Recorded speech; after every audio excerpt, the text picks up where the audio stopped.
Paul Magnette va sauver la Belgique. C'est lui-même qui l'affirme avec tout l'aplomb et l'absence totale de doute propre à n'importe quel gauchiste limité, pléonasme. Il nous le dit lui-même, je suis l'homme providentiel qui détient la solution pour remettre les finances belges dans le vert, pour fendre la misère, ramener les lendemains chantants et mettre enfin un terme aux cheveux cassants. Ce génie incompris aurait-il vraiment trouvé la solution miracle que nous n'attendions plus? Ou n'est-il qu'un énième paltoqué, un communiste crasseux, recyclant les poncifs marxistes de sa petite bande de ponctionnaires parasites? Alors évidemment, réponse B, mais on voit tout ça en détail dans un instant.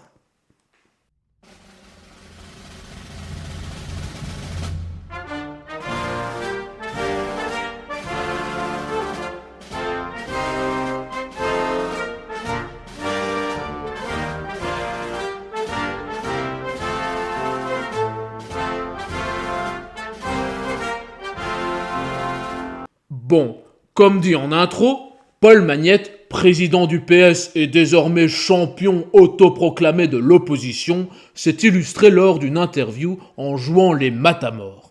Il prétend savoir comment trouver les 10 milliards nécessaires au gouvernement Arizona pour clôturer son budget. Avant d'analyser ça, 2 petites précisions s'imposent. D'abord, ces fameux 10 milliards ne servent absolument pas à remettre les finances belges dans le vert, ils servent simplement à être un petit peu moins en déficit que prévu, ce qui est déjà considéré comme une immense victoire par nos losers de ponctionnaires professionnels. Je le rappelle, la Belgique est sur une trajectoire qui l'amènera à inscrire en 2027 le pire déficit de toute l'Union européenne et de toute son histoire. C'est-à-dire que nous allons réussir à faire pire que nos amis français en termes de gestion publique, ce qui est un exploit non négligeable. Ensuite, cette vidéo n'a pas pour but de défendre les mesures du gouvernement Arizona, qui n'est ni de droite ni libéral. Je me suis exprimé sur le sujet à de nombreuses reprises sur la chaîne, mais pour résumer ma pensée, je considère ce gouvernement comme la simple continuité des précédents, une inaliénable descente aux enfers communistes, certes légèrement plus lente que sous d'autres formations, mais l'Arizona ne remet absolument pas en question les fondements de notre fiscalité marxiste ni de notre État-providence hypertrophié. Il se contente de bouger légèrement les curseurs, de déplacer une enveloppe fiscale d'un poste à un autre et se permet même le luxe d'inventer une nouvelle taxe sur les plus-values boursières, histoire de rester fidèle à notre candeur communiste institutionnelle. Bref, plongeons dans l'article suivant pour découvrir ce que ce génie incompris de Paul Magnette veut encore nous infliger. Allez, commençons la lecture. Trouver 10 milliards d'euros, ce n'est pas tellement compliqué, estime Paul Magnette dans Jeudi en Prime. Paul Magnette, président du PS, était l'invité de l'émission Jeudi en Prime. Depuis les bancs de l'opposition, il critique la politique menée par le gouvernement Arizona. Et, alors que ce dernier cherche les moyens de boucler son budget, le président du PS fait des propositions alternatives. Nous avons très hâte de les entendre, bien entendu. À quelques encablures des 3 jours de grève qui sont organisés par les syndicats lundi 24, mardi 25 et mercredi 26 novembre, le président du PS, Paul Magnette, dit comprendre qu'il y ait une colère profonde car, explique-t-il, les mesures du gouvernement touchent absolument tout le monde. Il dresse alors la liste. Des pensionnés qui toucheraient moins, aux travailleurs qui ne gagneront pas plus, en passant par les malades, les invalides, les enseignants, le personnel soignant, les étudiants, soit autant de personnes qui, selon les calculs savants et extrêmement sophistiqués du PS, y perdront. Ce n'est pas nous qui organisons les grèves et on ne prétend pas le faire à la place des syndicats, mais on est aux côtés des travailleurs, enfin surtout des chômeurs, déclare Paul Magnette. Bon, en gros, Popol nous avoue, sans le réaliser, que ces manifs de cassos casseurs et de communistes crasseux sont organisés par les bénéficiaires nets de l'impôt prélevé sur les producteurs de valeur et donc ces bénéficiaires représentent le cheptel électoral de Paul Magnette. Passons les troupes en revue.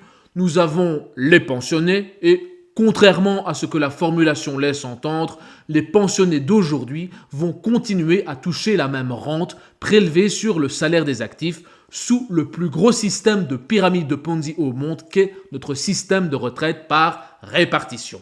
Système qu'aucun membre de la classe politique belge ne veut remettre en question sous aucun prétexte. Chacun se contente de bouger légèrement les curseurs afin de le maintenir coûte que coûte. Et la dernière trouvaille de l'Arizona, c'est de mettre en place un système de malus-bonus en fonction de si la personne part avant ou après l'âge légal, et le tout couplé à des dizaines de régimes particuliers.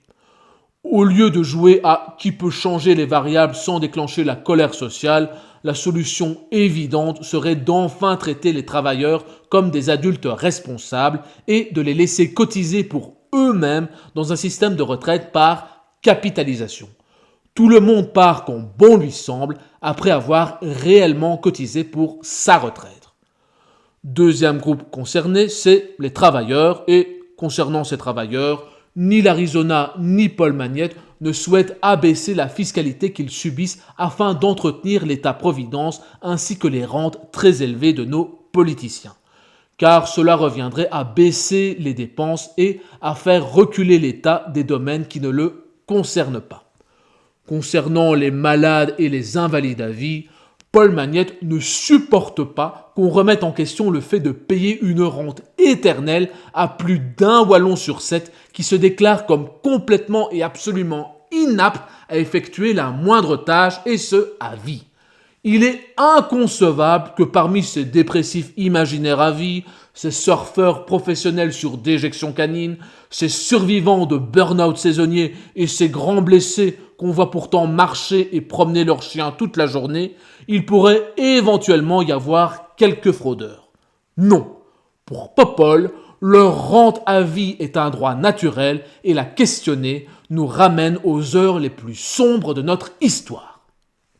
Concernant les enseignants et le personnel soignant, je ne vois pas à quelle mesure précise il fait référence, mais pour les enseignants, c'est sûrement la proposition visant à demander aux profs du secondaire de prester 2 heures de plus par semaine, passant de 20 à 22 heures, ce qui est absolument inhumain d'après Paul Magnette.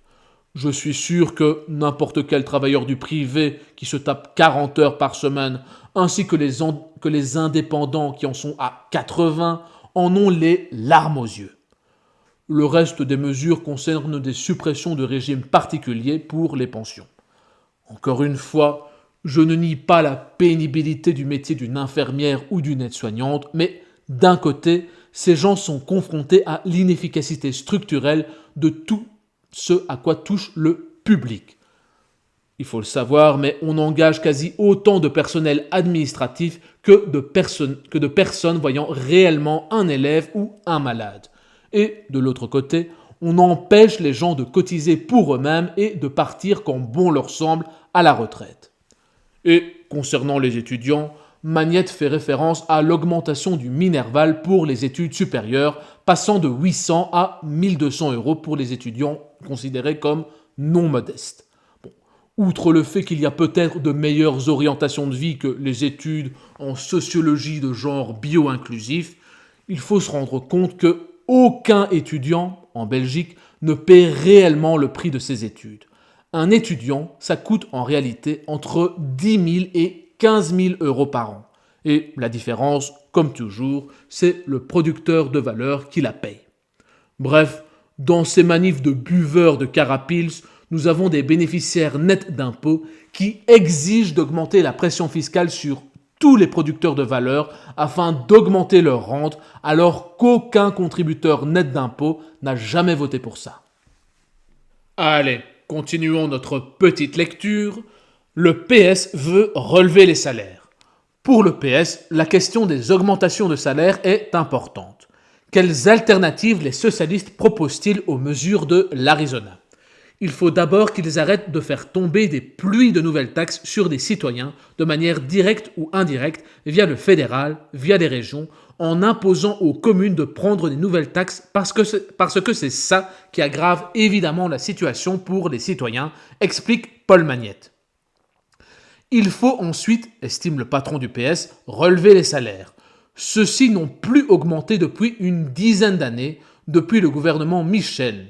Le saut d'index et le blocage des salaires, ajoute-t-il. Précisons qu'à l'exception du dernier saut d'index en 2015, les salaires des travailleurs belges ont été indexés suivant l'inflation. Par contre, précise Paul Magnette, le taux de profit des entreprises est nettement supérieur à la moyenne européenne. Et c'est la part de richesse qui ne revient pas aux travailleurs qui est un problème fondamental, estime Paul Magnette. Pour le président du PS, relever les salaires, c'est bon pour les travailleurs, bon pour l'économie et bon pour le budget, mais surtout c'est extrêmement bon pour t'assurer une rente très confortable, cher petit parasite de Paul Magnette. Pourquoi les socialistes ne l'ont pas fait alors qu'ils ont été dans des gouvernements avant l'Arizona ? Nous avons augmenté le salaire minimum de 400 €, on a augmenté les pensions minimum de 400 €, on a fait baisser la TVA sur l'électricité et le gaz, on a renforcé les budgets de la santé, réagit Paul Magnette. Si les socialistes n'ont pas fait plus, c'est parce qu'il y a un blocage des salaires voulu par le MR et qu'à chaque fois qu'on veut en discuter, le MR dit « Alors, je remets en cause l'indexation automatique des salaires », estime le président du PS. Bon, la solution révolutionnaire de Paul Magnette pour augmenter le pouvoir d'achat, c'est d'augmenter le salaire des travailleurs. Rigolez pas, hein. Il a dû organiser des heures et des heures de réunions et de colloques avec ses petits amis socialistes pour nous la sortir, celle-là. Bon. On nous parle concrètement de deux choses. Premièrement, il y a cette ineptie belge de l'indexation automatique des salaires sur l'inflation. En gros, l'inflation, c'est notre monnaie qui perd de la valeur à cause majoritairement de la mauvaise gestion de nos politiques. Et la solution miracle de ces tocards, c'est de faire subir une double peine aux entrepreneurs et aux producteurs de valeur. Ils subissent l'inflation comme tout le monde, ça c'est évident, mais en plus, ils doivent augmenter leurs charges salariales pour compenser la gestion catastrophique de nos politiques. Deuxièmement, en plus de maintenir cette ineptie, Paul Magnette exige que les entrepreneurs rognent encore plus sur leur chiffre d'affaires afin d'augmenter les salaires. Je sais bien qu'à gauche, on a beaucoup de mal avec le principe de propriété privée et de liberté individuelle, mais je vais me montrer pédagogue. Mon petit Popol, sale petit parasite, cet argent ne t'appartient pas et tu n'as aucune légitimité à venir expliquer à quelqu'un qui se confronte au marché et qui produit de la valeur, contrairement à toi, comment dépenser son argent. Non, retourner 3 burgers au McDo ne te donne pas droit à 50% du bénéfice de l'entreprise. L'employé se met d'accord avec l'employeur pour vendre son temps contre une certaine rémunération décidée. Il est assuré de toucher tous les mois le même montant, quoi qu'il arrive.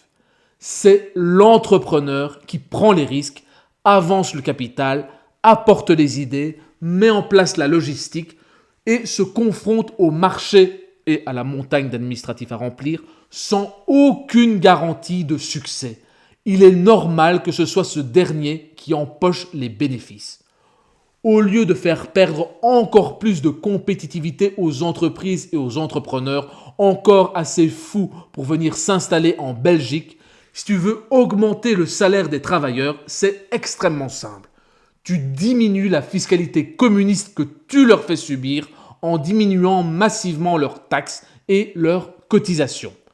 Car c'est bien gentil de toujours s'attaquer à la rentabilité des entreprises en Belgique, mais ce qui va se passer, c'est que celles qui le peuvent vont se barrer ou simplement transférer leur chiffre d'affaires dans un pays un petit peu moins communiste de la zone euro, à tout hasard l'Irlande par exemple, et les autres vont simplement répercuter leurs pertes sur les consommateurs.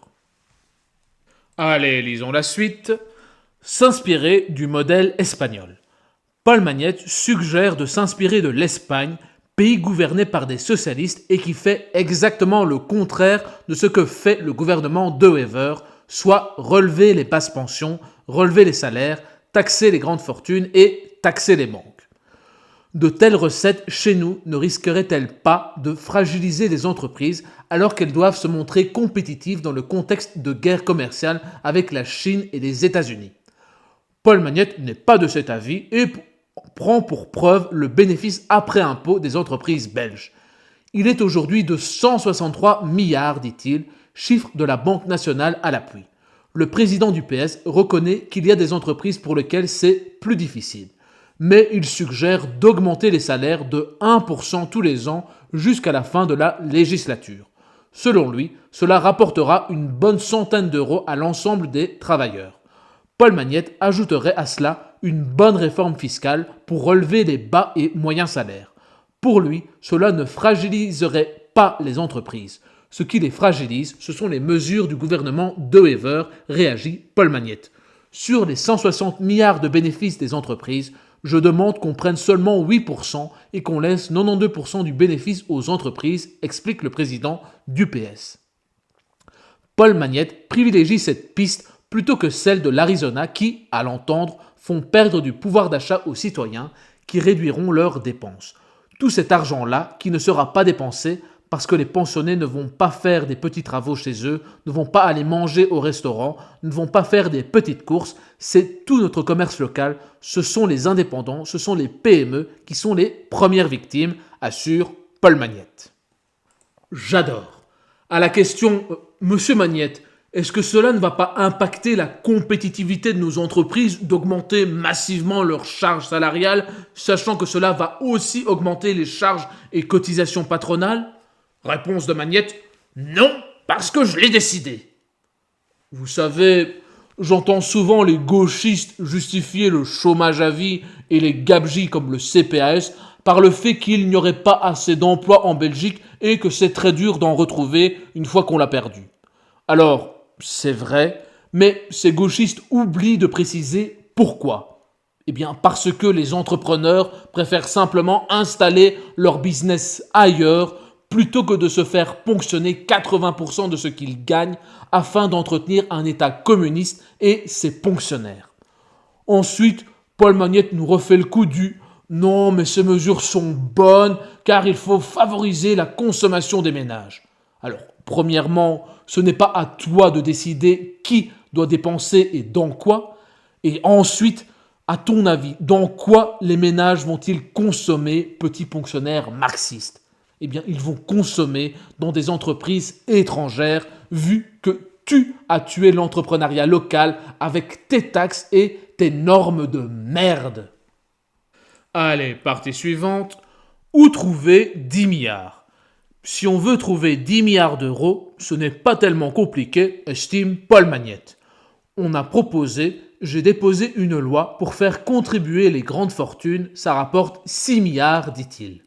On demande des efforts énormes aux travailleurs, on demande des efforts énormes aux enseignants, on demande des efforts aux étudiants, aux pensionnés, et pendant ce temps-là, les grandes fortunes, elles, on ne leur demande aucun effort.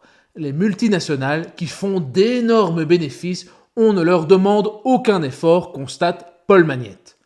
Ensuite, si vous voulez lutter sérieusement contre la fraude fiscale, on peut aller chercher 3 milliards, poursuit le président du PS.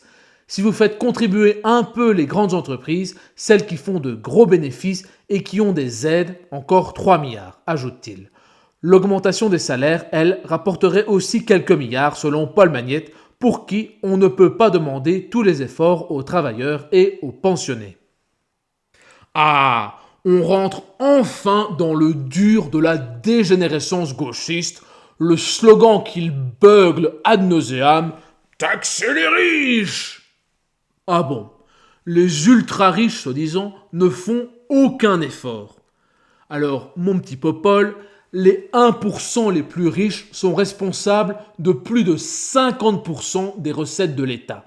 Ils payent plus d'impôts en un an que des parasites comme toi, Paul Magnette, dans toute une vie. Je ne supporte plus ce mensonge que tous les syndicalistes FGTB répètent à longueur de manif entre deux rasades de carapils. Il y a une raison pour laquelle les riches payent proportionnellement moins d'impôts. Rassurez-vous, ce n'est pas un complot, ni même un privilège qu'on leur aurait accordé parce qu'ils ont une belle gueule. C'est très simple. Leurs revenus du travail sont taxés, comme vous et moi, au taux honteux de 53%. Champion d'Europe de la taxation des revenus du travail, je le rappelle, numéro 1, on est les champions, hein. Sauf que, contrairement à l'hédoniste au QI à 2 chiffres, lorsqu'ils arrivent à un certain niveau de revenus et que leurs besoins essentiels sont remplis, eh bien les riches commencent à investir et à faire du placement avec l'argent que l'État obèse leur laisse. Et au bout d'un moment, ces investissements commencent à rapporter de l'argent, jusqu'au point où les revenus de ces investissements dépassent proportionnellement leurs revenus professionnels. Donc l'argent qu'ils épargnent a déjà été taxé et subit logiquement une fiscalité un peu moins importante que les revenus du travail. Et la question d'un homme qui a plus de 2 neurones qui se connectent ne devrait pas être comment faire pour retaxer une 58e fois les investissements des ultra-riches, mais elle devrait plutôt être pourquoi ne baisse-t-on pas la fiscalité pour tout le monde ? Ensuite, il faut bien se rendre compte de ce que ce tocard marxiste nous propose. Derrière son slogan « Taxer les ultra-riches », Popol veut mettre en place une taxe sur le capital, c'est-à-dire de l'argent et des biens qui ont déjà été taxés 58 fois à chaque étape. Pour illustrer, c'est comme si vous aviez une maison dans laquelle vous habitez et qui est estimée à 400 000 euros parce qu'elle a pris un petit peu de valeur depuis que vous l'avez acquise. Et sans la vendre ni la louer, ce ponctionnaire parasite vient vous réclamer chaque année 8 000 euros afin de renflouer ses caisses vides et d'assurer sa rente ainsi que la loyauté de son cheptel électoral de oisifs. 8 000 euros que vous devez sortir en plus de vos autres taxes, impôts et cotisations, bien entendu, vu que ce communiste crasseux ne souhaite absolument pas réduire la fiscalité des citoyens belges. Donc, si vous ne pouvez pas payer la somme, eh bien vous devez vendre votre maison, payer 58 taxes au passage sur la plus-value, et ensuite donner son dû à l'État ponctionnaire. Ensuite, concernant le deuxième joker éternel de la gauche, lorsqu'on lui demande comment financer ses gabegies inutiles, la fameuse fraude fiscale. Popol semble confondre, bizarrement, optimisation parfaitement légale et permise par l'Union européenne, dont il ne souhaite absolument pas sortir, je le rappelle, et sa fraude imaginaire, parce que pour lui, les gauchistes ont une totale légitimité à réclamer la richesse produite par quelqu'un qui leur est supérieur en tout point. Et il conclut par une autre idée de merde, augmenter la fiscalité sur les entreprises belges. Nous sommes déjà l'un des pays qui taxe le plus le revenu des entreprises et ce génie de la finance veut nous faire perdre le peu de compétitivité que nous possédons encore. Et il se défend en disant que les entreprises reçoivent des milliards et des milliards d'aides et qu'elles osent disposer de l'argent qu'elles génèrent autrement qu'en entretenant les parasites soumis à Paul Magnette et à sa clique de ponctionnaires. On a là encore une énième arnaque gauchiste, on ne les compte plus. Les fameuses aides aux entreprises. De quoi s'agit-il exactement ? Eh bien, premièrement, la grande majorité de ces aides sont accordées à des entreprises 100% publiques comme la SNCF, Infrabel et autres. Ensuite, pour les entreprises du privé, ce sont simplement des exonérations et des petits avantages fiscaux accordés à certaines entreprises pour leur permettre de survivre dans notre enfer fiscal communiste. Car ces médiocres se rendent quand même compte qu'ils sont parfaitement incapables de produire le moindre centime de valeur et qu'ils ont malgré tout besoin des entrepreneurs afin de piller la valeur qu'ils créent. Ils offrent donc un petit peu d'espace économique à ces derniers afin qu'ils soient suffisamment riches pour survivre, mais pas suffisamment pour être libres. C'est comme si une racaille venait vous planter un couteau dans le ventre et vous offrait ensuite un pansement en vous disant qu'elle est extrêmement généreuse de vous aider dans ce moment de besoin. Un petit peu hypocrite, hein. Allez, la suite. Il faut lutter contre toutes les formes de fraude. Ces derniers jours, il a beaucoup été question de fraude ou d'abus. Il y a ce cas de fraude où une infirmière flamande a gonflé ses revenus en trichant. Avant cela, il y a eu cette polémique autour d'un reportage télévisé, qu'on a d'ailleurs analysé sur la chaîne, allez le voir, consacré aux bénéficiaires des prestations sociales. Je comprends très bien le travailleur qui se dit « je me lève tous les matins, je donne le meilleur de moi-même et j'en vois d'autres qui fraudent, je trouve ça insupportable », réagit Paul Magnette, pour qui le coût de la fraude sociale est à peu près de 3,5 milliards. Il faut lutter contre toutes les formes de fraude, précise le président du PS, qui épingle aussi la fraude fiscale, plus coûteuse que la fraude sociale selon lui. C'est 10 fois plus, c'est 30 milliards, estime Paul Magnette. Et ce n'est pas la petite fraude fiscale, ce n'est pas le petit indépendant qui, une fois ou l'autre, fait une facture qu'il ne va pas remettre à son comptable, précise-t-il. Ce sont les grandes entreprises qui font des montages fiscaux et qui font échapper 30 milliards aux caisses de l'État tous les ans, ajoute-t-il. Ici, Paul Magnette est obligé d'avouer du bout des lèvres quand on lui met littéralement le nez au milieu de la fraude sociale permise et encouragée par les gauchistes, qu'elle existe et qu'il faudrait quand même envisager éventuellement d'arrêter les conneries. Mais environ 1/100 de seconde plus tard, Paul Magnette retombe dans ses travers marxistes et justifie, excuse et absout en nous disant que ce n'est pas si grave car il existerait 1000 milliards de fois plus de fraude fiscale. Et il l'avoue malgré lui, ce dont il parle en réalité, c'est bien de l'optimisation fiscale, c'est-à-dire des entrepreneurs qui en ont marre de reverser 80% de ce qu'ils gagnent à des petits parasites communistes afin de financer un État décadent et qui décident donc de jouer selon les règles du jeu afin de payer le moins d'impôts possible à ces sous-merdes.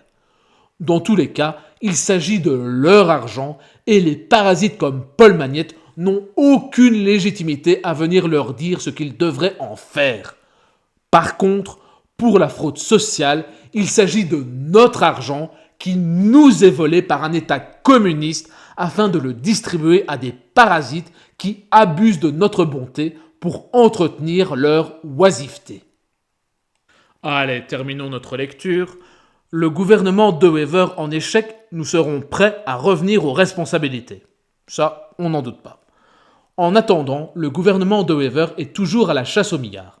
Après déjà avoir repoussé les délais, le Premier ministre s'est fixé l'objectif de boucler son budget avant Noël. Les travaux budgétaires avancent-ils ? Franchement, je ne sais pas ce qu'ils font, réagit Paul Magnette, alors que ce jeudi après-midi, le Premier ministre était encore interrogé sur le sujet à la Chambre. Il n'a absolument rien dit, il n'y a pas une seule réunion qui se tient, s'étonne le président du PS. Pour lui, c'est inquiétant parce que le pays doit être gouverné. En fait, non. Le pays ne se porte jamais mieux que quand il n'y a pas de gouvernement en Belgique. C'est bien la preuve que nous n'avons pas besoin de tous ces parasites. Le PS attend-il son heure au cas où le gouvernement de Wever échouerait dans sa mission ? J'attends de voir ce qu'ils vont faire. On ne va pas ajouter du chaos au chaos, répond Paul Magnette. Se prépare-t-il pour des élections anticipées ? S'il n'y arrive pas, c'est normal que ce soit les citoyens qui tranchent, poursuit le président du PS. Nous serons prêts à revenir aux responsabilités, ajoute-t-il. À quand un gouvernement à Bruxelles ? Si on a besoin de nous, il faut nous écouter. Non, vous pouvez aussi fermer vos gueules.